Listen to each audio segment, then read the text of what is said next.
The gravity in lecture hall. Theta 6 wasn't particularly strong, but it still made Ryan's rucksack feel like it carried a neutron star.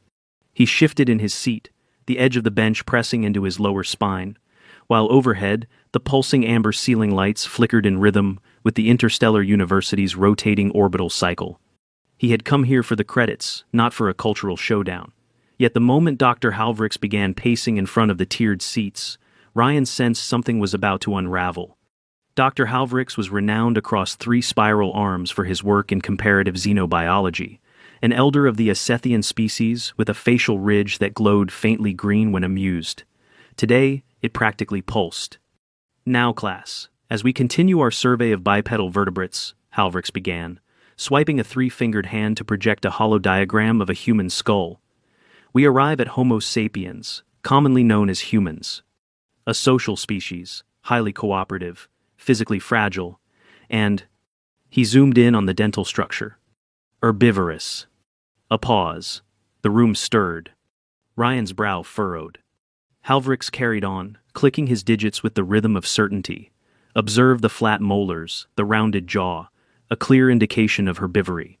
Furthermore, their social behavior centers around mutual aid and community reliance traits common to prey species. While they are technically classified as omnivores on Terran databases, that is a misnomer arising from accidental ingestion of protein-rich material, likely during post-agrarian mishaps. That did it." The room rippled with sound, a chitter from the blue-furred mock, a trill of laughter from a chorus of Sylthan twins sharing the same neural array. Even Grohl, the stoic Bralith cadet who'd once bitten through a titanium alloy fork, grunted with a low hum of amusement. Ryan didn't move. Not yet. Halvrix was in his element, gesturing to comparative jaw diagrams. Notice the lack of raptorial dentition. No fangs, no slicing teeth. The hands dexterous, yes, but lacking natural weapons. No claws, no venom. Evolution has clearly selected them for foraging and farming. The chuckles grew louder. Ryan inhaled slowly through his nose. "Primitive tools may have allowed isolated instances of carnivory," Halvrix concluded with a smug twitch of his frills, "but in their raw biological form, humans are not predators, they are prey." Ryan reached into his rucksack. He unzipped it gently, the quiet zzz of the seal practically slicing through the room's amusement. Every eye within a 40-foot radius shifted toward him. Halvrix faltered mid-gesture, his ridge dimming. Ryan pulled out a vacuum-sealed package the size of a small loaf of bread. Inside, pressed tight against transparent polymer, was a skinned rabbit carcass. Legs folded. Muscle definition clean and unmistakable. Eyes missing. Headless. Several students recoiled. Halvrix leaned forward. "What is that?" Ryan cleared his throat. "It's a rabbit. I hunted it yesterday." The silence was suffocating. "No synthetic tissue?" asked a Valari student from 2 rows above. Ryan shook his head. "No real. Biological. I shot it with a bow." The word bow had an effect not unlike an airlock blowing. "You killed a living being?" Halvrix's voice pitched upward, his ridges flickering in colors Ryan hadn't seen before. "With a projectile weapon?" "It was a longbow. Handmade, maple and fiberglass. 20 yards, in snow." Ryan set the packet carefully on the desk in front of him. "I tracked it for 3 hours." Grohl leaned forward, intrigued. "What for? Ritual? Hunger emergency?" "No, for recreation," Ryan replied, his voice flat but not dismissive. "For practice. And for meat." A Sylthan twitched. "But you weren't starving?" "No." The hall buzzed again. Halvrix attempted to recover. "But surely this is a rare human behavior, an outlier, a cultural artifact, no longer mainstream." Ryan sighed and reached into his data pad. With a few taps, he projected his activity log into the central hollow array. The class watched as a time-stamped series of footage rolled. Ryan in a forested area, snow up to his calves, carefully approaching tracks. Later, drawing a bow.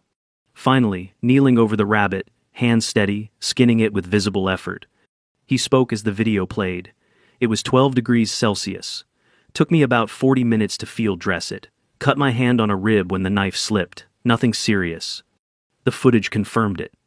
A thin line of blood on his palm, later wrapped in gauze. Halvrix turned slowly toward the holo display, then back to Ryan. But why would you pursue prey with such primitive tools? Why not use nutrient paste or... It's about control, understanding the process, knowing where your food comes from, Ryan said, now visibly uncomfortable under the scrutiny. Some humans believe in respecting the animal by facing the reality of the kill. You honor it by ending it? One Sylthan asked, confused. Ryan nodded. We don't glorify killing, but we don't hide from it either. At least, not all of us. The rabbit packet still glistened under the light, slightly fogged from the condensation. A red light blinked on the ceiling. Administrative override. Within moments, 3 scanning drones descended and zipped toward the desk. The rabbit was lifted and analyzed mid-air. Specimen. Biological. Origin. Leporidae. Genus Sylvilagus. Status. Freshly preserved. Source confirmed. Terran environment. Acquisition. Student Ryan Talley. Verified self-hunt. A new murmur swept through the lecture hall. Halvrix sagged slightly, his earlier certainty dissolving into visible distress. His next words came slowly, like a ship losing propulsion. This contradicts our long-standing model of Terran dietary evolution. Ryan gave a half-shrug. It's not your fault. Most of us don't talk about this stuff off-world. A mock student raised a paw. Do all humans hunt? Ryan shook his head. Not all, not even most, but many can, and some of us enjoy it. We're adaptable. It's in our evolution. Halvrix stumbled back toward his console. I must consult the department. No one was laughing now. One Sylthan twin whispered. So, the flat teeth don't mean anything? Ryan finally smiled, but it wasn't prideful. Flat molars grind plants. The rest of our mouth handles meat just fine. Plus, we cook. Makes even tough cuts edible. The lecture ended early. By the time the rabbit was returned, now sealed in a sterile academic-grade container, Ryan was being politely escorted by 2 administrative drones to the dean's office. He picked up his rucksack, still warm from where the rabbit had rested. As he passed Halvrix, he offered a quiet, "No hard feelings." Halvrix blinked twice. You tracked a prey animal through freezing terrain, killed it without advanced tech, and preserved its body for future consumption, and you say you did this for pleasure? Ryan hesitated, then gave a tired nod. And to learn. And to eat. But mostly because it's what we're built to do. When it comes down to it. The Isethian watched him leave with haunted curiosity. Outside, the hallway air was cooler, cleaner. Ryan exhaled, looked down at the rabbit case. Then muttered under his breath. Well, that escalated fast. The dean's office smelled faintly of sterilized polymer and sun-dried kelp, probably from the Mahari delegate seated 2 chairs down. Ryan sat stiffly, rabbit container tucked between his boots. Across from him, Dean Trivak Kess tapped a sleek stylus against a sensory pad, his cranial folds twitching in an unreadable rhythm. I want to be absolutely clear, Trivak said. His voice filtered through a translator implant that carried the tone of a tired diplomat, rather than an angry administrator. You did not harvest this animal on university grounds? No, sir, Ryan replied. I have a permit for private use wildlife activity on Moonside Ridge, Sector E3. It's 30 kilometers out, university shuttle got me there. And you used a bow, as in a string and projectile arrangement. Ryan nodded. Yes, wooden riser. Carbon fiber arrows, blade tips. Legal in that zone. The terrain's too dense for firearms. The Mahari next to him shifted, gill-like structures along her neck, fluttering in discomfort. And this was for amusement? Practice, Ryan corrected. And food. I freeze portions. It's how I grew up. My uncle taught me. Hunting's not just killing, it's preparation, patience, and ethics. Trivak tilted his head, considering. You are aware that bringing animal remains onto campus without declaration violates our biocontainment protocol. I sealed it properly, labeled it, temperature-controlled. It never left my possession. The scanning drones confirmed that. Still, you must understand how unprecedented this island. The dean's eyes flicked toward the biological container.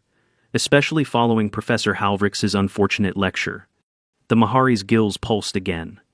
Your species views death as a teaching tool? Ryan shifted uncomfortably. No, but we learn from it. It's part of our relationship with life. We respect animals more when we understand what it costs to take one. The room fell quiet for a moment. Then Trivac leaned back in his seat. The ethics committee is currently convening. In the meantime, you are not under disciplinary review, but we are flagging this incident for curriculum reassessment. Ryan's brow furrowed. Curriculum? You've inadvertently exposed a major oversight in our xenobiology program, the dean replied. Professor Halvrix has already submitted a request for syllabus revision, and he wishes to speak with you again. Ryan blinked. Seriously? He says, your demonstration pierced 1,000 years of academic consensus like a meteor through glass, Trivac said dryly. I believe he's emotionally compromised, but also very curious. Ryan didn't return to his dorm right away. Word had already spread probably within 5 minutes of the drone scan. University gossip traveled faster than warp jump beacons. Instead, he walked to the medical wing. Not because of the rabbit, but to get the small cut on his hand redressed. The field wrap he'd used was now stale with dried blood and flaking adhesive. The medtech on duty, a crevel with 6 eyes and a voice like crushed gravel, frowned as she examined the wound. This was not treated professionally. I was in the field, Ryan replied. You're lucky you didn't get tendon contamination. Hold still. She cleaned it, redressed it with antiseptic foam, and took a biosample. Depth, superficial, no ligament damage. You'll heal in 4 to 5 days, she muttered. But if you do this often, I suggest a mobile field suture kit. Already ordered one, Ryan said. It arrives tomorrow. She paused mid-scan. How often do humans injure themselves doing this? Statistically? Not that often, if we're careful. She tilted her head. And if not, then you get stories, or funerals. The medtech didn't reply. But her hands moved faster after that. 2 days later, Professor Halvrix requested a private lab room. Ryan walked in to find the Esethian surrounded by comparative biology scans, Terran anatomical charts, and 5 different models of human dentition, some of which Ryan was pretty sure were children's toys repurposed for science. You returned, Halvrix said, not looking up. You asked? Did you know your stomach produces enzymes specifically adapted to break down animal proteins? He asked, flicking a projector into motion. Pepsin, for example, designed for meat digestion. I took biology, Ryan replied, resting his hands on the edge of the table. Halvrix finally looked at him. Why did no one correct us? Why didn't the Galactic Anthropology Board update your classification? Ryan exhaled slowly. Because we don't talk about it much off-world. It doesn't come up. People assume advanced species means peaceful herbivore. We don't fit the mold. But you build cities, you farm, you cooperate. And we hunt, for food, for sport, for tradition. Halvrix moved to the next display, a chart showing evolutionary adaptations. Binocular vision, upright posture, high-endurance musculature. All of these predator traits, he muttered. Ryan nodded. Persistence hunting.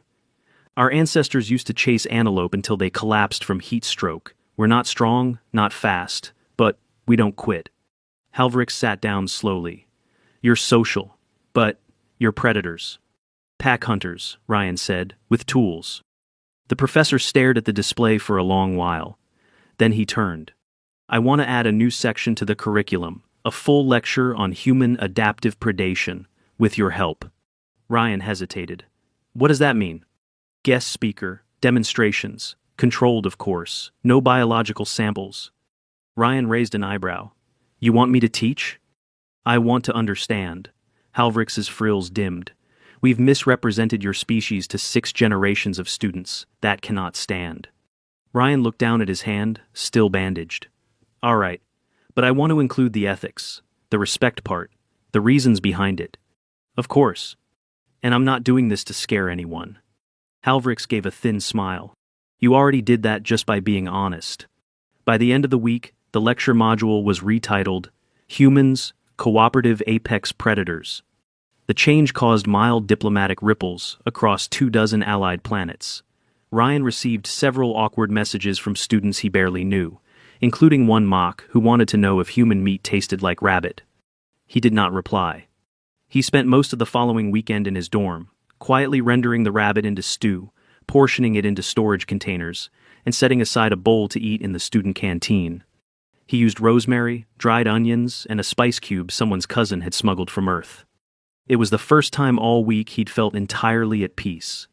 The lecture resumed the following week, with Ryan seated next to Professor Halvrix. The holo-display showed a human silhouette surrounded by heat signatures, animal prints, and environmental hazards. Ryan narrated while gesturing. In extreme cold, blood flow is prioritized to the core. That makes your hands stiff, you lose dexterity. So, if you want to draw a bow, you keep your limbs moving. Not too much, just enough to keep feeling. The Silthan twins whispered among themselves. Grohl nodded solemnly. The Mahari stared at the bone fragments Ryan had embedded in a preservation matrix. And the ethical part? Someone finally asked. Ryan's tone softened. We don't kill for fun. Not the good ones. We use everything. Meat, hide, bone. It's not about cruelty. It's about connection. Survival with respect. Halvrix added, what shocks us most is not the violence, but the balance, the decision-making, the thoughtfulness behind the act. No one laughed now. By the end of the session, the students dispersed in quiet clusters. A few looked over their shoulders at Ryan, but not with fear anymore. With caution. And, maybe curiosity. He remained seated until most had left. Halvrix approached. You handled that well. Ryan rubbed the back of his neck. Wasn't trying to impress anyone. That, Halvrix said, is what impressed them. The problem with rabbit stew, Ryan discovered, wasn't the meat. It was the smell. In a canteen shared by 27 species, many of which evolved in ammonia-based atmospheres or had no concept of cooking at all, the earthy, savory aroma of simmered herbs and animal fat might as well have been a tactical assault. It started subtly. One coral student gagged mid-bite on his nutrient algae. A Cirque female excused herself before her secondary stomach spasmed. Then someone called the ethics board. Ryan was halfway through his lunch, stew still warm in his hand, when the administrative ping came through. Request for immediate appearance. Multi-Species Ethics Council. Room 204 Farads. He sighed, sealed the container, and wiped his mouth. He hadn't even finished the potatoes. Room 204 Farads wasn't large, but it was filled. 8 representatives from different departments and species sat in a semicircle behind a smooth polymer barrier. Some wore flowing academic robes, others were encased in exofluids or filtration suits. Their nameplates flashed subtly in different languages. Dean Trivac stood to the side, expression neutral but alert. Ryan sat across from them, his now cold stew sealed in a sterile container, clearly labeled, again. Mr. Talley, said a Brawltorian committee chair, its translator a deep baritone. You've been summoned to address concerns regarding ongoing cultural friction and bioethical disruptions stemming from your recent behavior on campus grounds. Ryan sat upright, calm but alert. Understood. A Quevan representative, more gill than face, leaned forward.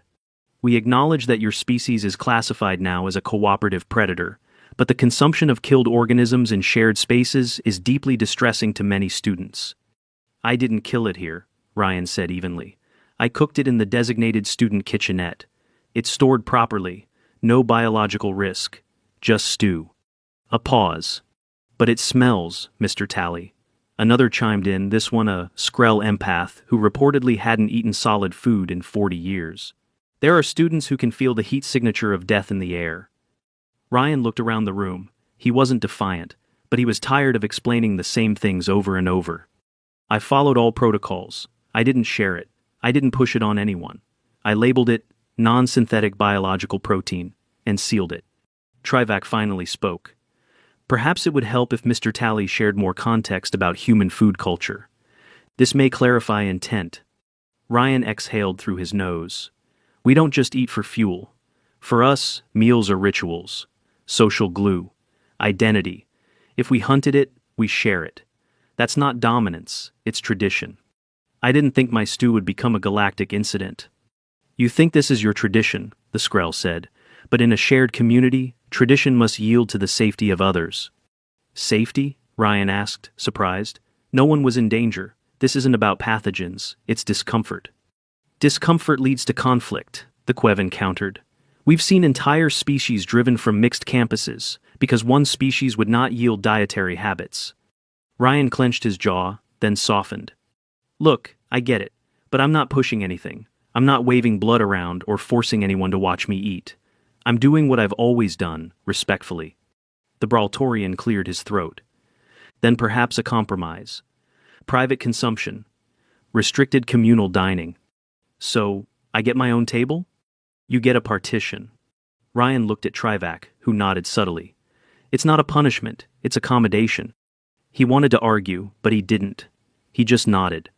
Fine. The Mahari on the council leaned forward. One more thing. Is it true that you used a bow to hunt this rabbit? That you chose a more difficult method rather than a clean, efficient kill? Ryan's eyes narrowed. Clean doesn't always mean humane. A good bow shot is quick, and I know my gear. Guns are easier, but I choose to stay sharp. And if you'd missed? Then the animal would have lived, or I'd have tracked it longer. That's part of the responsibility. The Mahari sat back, and this time, no one interrupted. That night, Ryan ate in the designated partition, an opaque divider with a sound-dampening field. It wasn't isolating, not really, but he felt eyes on him even through the wall, watching, wondering. He chewed slowly. The next morning, the xenobiology class was packed. The display read, Human Survival Behaviors and the Integration of Predatory Instincts. Ryan wasn't teaching. He just stood next to the board while Halvrix presented, but he'd helped write the slides. He'd even suggested the new module title. Halvrix opened the session without flourish. I once called humans herbivores, he said plainly. I was wrong. Not because their teeth misled me, but because I mistook social cooperation for domestication. He turned toward Ryan. This species learned to survive by turning weakness into strategy. They are not apex predators because they dominate with force, but because they endure. They adapt. And when they hunt, it's not a frenzy. It's deliberate. Ryan said nothing, but he nodded. Halvrix gestured. Today, we examine 3 aspects: biomechanics of endurance hunting, ethical frameworks in human consumption, and the psychological impact of confrontation with prey. The class leaned in. Grohl raised a heavy hand. Why use bows if you can use energy rifles? Because rifles don't teach you patience, Ryan answered. They don't force you to understand the animal. The Silthan twins asked, Do you mourn them? Sometimes, Ryan said honestly. Depends on the moment. If it's hard, if the shot's close, yeah, there's weight to it. A Valari student chirped. Is it true that some humans only eat what they kill themselves? Yes, Ryan said. We call it ethical sourcing. It's a choice. Halvrix nodded. That is the line that separates them from feral predators. Reflection, regulation. They do not kill because they must. They kill because they choose, and then they carry the consequence. The classroom was still.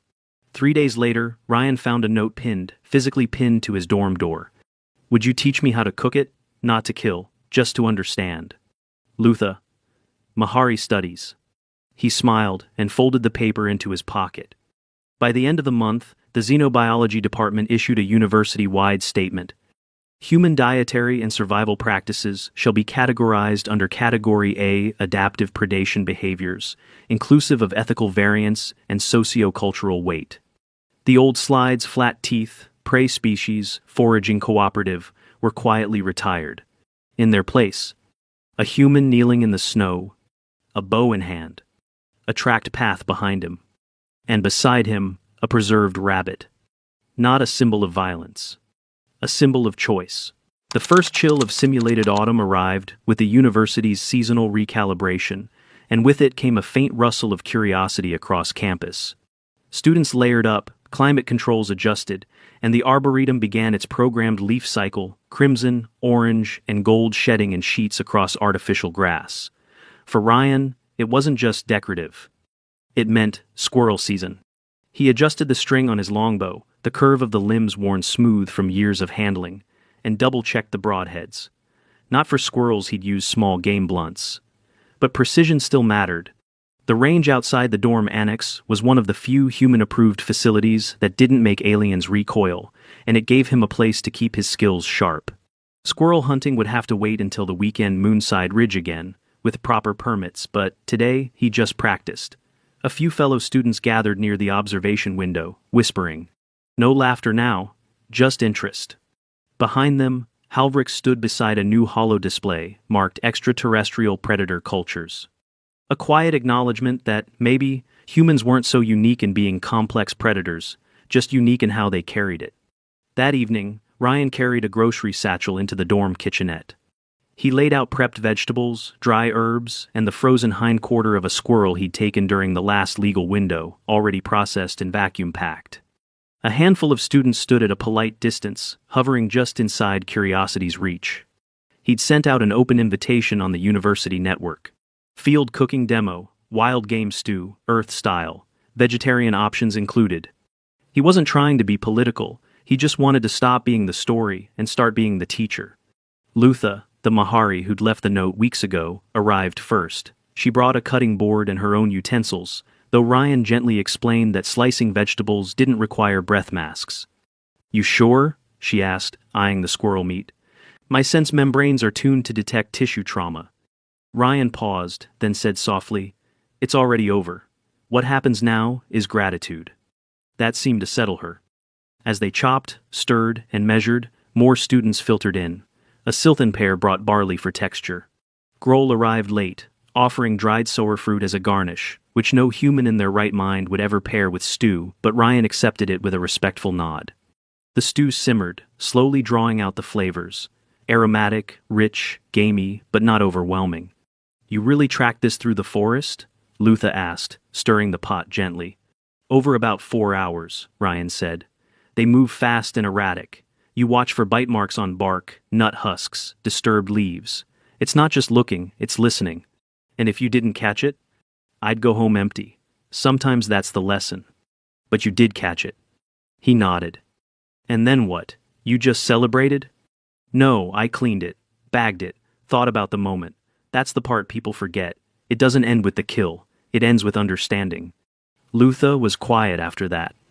The stew was served in modest ceramic bowls. Ryan placed his at a small corner table, not inside the partition this time, but still off to the side. He didn't want to provoke anyone. Just eat. One by one, students joined him. Not all, but enough. Lutha sat across. Grohl squeezed his frame into a reinforced seat, holding his bowl delicately between fingers that once snapped a wrench in half. A mock student took 2 spoonfuls, then asked if squirrel was a type of tree. Ryan laughed quietly. "No, it lives in trees." Grohl swallowed his bite thoughtfully. "It tastes like something that climbed a lot." Ryan shrugged. "Fair enough." Halvrix visited briefly, taking only vegetables but offering a full academic credit to anyone who submitted a paper on the experience. Half the room began typing mid-bite. Later that night, Ryan sat outside the dorms, under a fabricated sky filled with stars that didn't match Earth's. He rested the empty stew pot beside him. The crisp air stung his cheeks, but it felt honest like home in the woods, where silence wasn't absence but presence. Trivak Kess approached, holding 2 mugs. He offered one. "Tea," the dean said. Ryan accepted it, sipped, then made a face. "Is it supposed to taste like moss and battery acid?" "Cultural favorite among the Queven," Trivak said. "They claim it extends lifespan, possibly out of sheer refusal to drink it twice." Ryan chuckled, then looked out toward the arboretum.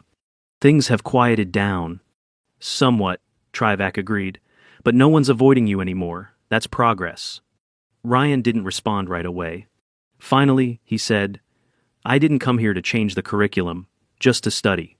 "And you still are," the dean replied, "just more publicly than intended." They sat in silence for a while. A distant thermal vent hissed as the air system cycled. Trivak sipped his tea, then said, "When I was younger, I once believed conflict was a sign of failure. Now I understand it's often the first sign of real understanding." Ryan nodded slowly. "I still get stares." "Yes, but they're no longer sure if they should fear you or ask for your recipe." Ryan laughed, genuinely this time. Then, he stretched, stood, and slung his rucksack over his shoulder. "Next week's squirrel season again," he said casually. Trivak raised an eyebrow. "You're going back?" "Same spot, permits approved." "I like the quiet." "Anything I should prepare the ethics board for?" Ryan smiled.